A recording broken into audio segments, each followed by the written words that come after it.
Commuters not paying their fare is a growing problem across the country, but nowhere is it worse than here in New York. It's estimated almost half of all riders don't pay, resulting in $1 billion in lost revenue. Now, new measures are being tested out to stop fare beaters. But are they working? Here's Ann Mercogliano. Can anything stop them? They climb over. They even slide below. Flagrant fare evaders are everywhere on the New York City subway, despite authorities installing an arsenal of new devices to combat the problem. Many of the old turnstile bars are getting a makeover with the installation of these paddles to prevent fare dodgers from jumping over. And these new plastic door gates seem to be impenetrable. So, are they? Apparently not. One after the other at this station near Times Square, the paddles didn't seem to stop these fare jumpers. This woman crawls right underneath. With Inside Edition, you didn't pay your fare, right? Oh, no.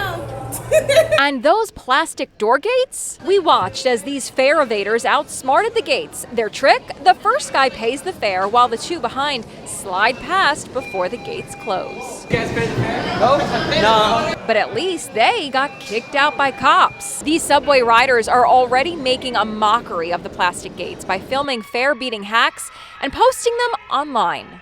Danny Fisher even put on what he calls the Fare Evasion Olympics to show the ineffectiveness of the new plastic gates.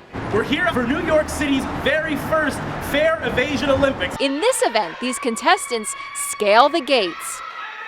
It's like clearly not that much more effective than, whatever the other turnstiles were. This crew is taking fare evasion to the extreme. One by one, they all crawl beneath these gates on their stomachs. And to avoid paying, this guy throws his jacket over the gate sensors to prevent the doors from closing. And just like that, they all file through. Why do you not pay the fare on the New York City subway? Okay, so sometimes I don't pay the fare because they're upping the price on the fare.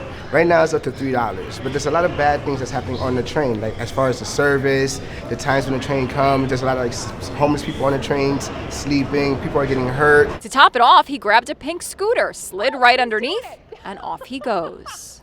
In response to the viral subway stunts, a spokesperson for New York's subway system says, in part, they're not concerned with the opinions of minor league trolls who steal rides from New Yorkers for internet attention.